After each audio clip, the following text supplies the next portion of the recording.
It's our first Orange Panther of the week for the 2023-2024 academic year. And actually, we're kind of cheating a little bit because we're going back a little bit. But it was Brandon Cummings, who had over 100 yards receiving, was Orange's leading receiver. The defensive player of the game, DeAndre Brown. And we're actually going back to the spring here for our winner for men's outdoor track and field, and that was Ja'Ki McDnaiels. So got a lot to pack in here at once. Brandon, where did your background with football begin?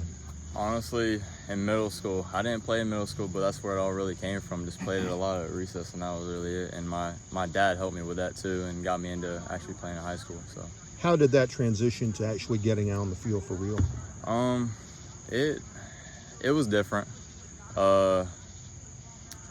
My dad kept pushing me, and I just got stronger and better, I guess. Mm-hmm.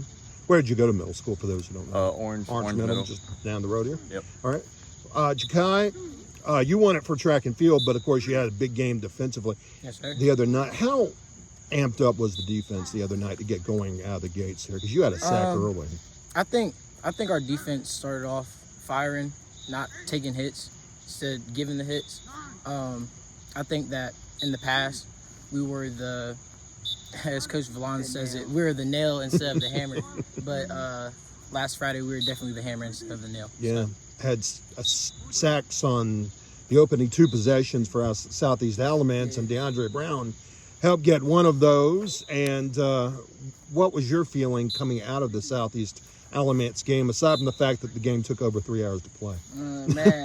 Man, I was hyped because it was their first game, and it's also our first game of the season, and we do have to have a better season, like overall of last year's season with a 2-8 record. So I really think that I really had to come out there hype as my part and hype my teammates up as well. Yeah. Well, I know that Chapel Hill's a big rivalry. I'll ask each of you this: how much do you feel like you have something to prove against Chapel Hill this Friday night? Oh yeah, definitely. I want to come back this year. Like, I want it all. Everything's on the line this year for me.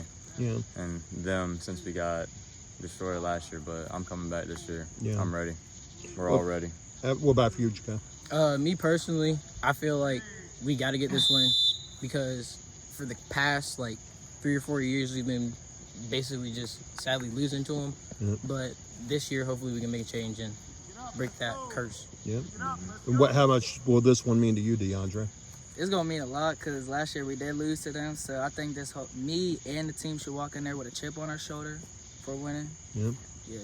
Well, it's been 3 straight wins by Chapel Hill in this series. Orange had the upper hand throughout the 2010s. We'll see if Orange can end the slide coming up. We'll have the broadcast on HillsboroSports.com Friday night, 6:55. Orange Panther of the week, Brandon Cummings. Defensive player of the week, DeAndre Brown. And going back a little flashback from last spring, Ja'Ki McDnaiels, who qualified for the state championships in outdoor track and field, as well as scored Orange's first touchdown last year against South Granville. Guys, congratulations on the win against Southeast Alamance, and we'll look forward to Friday. Take care.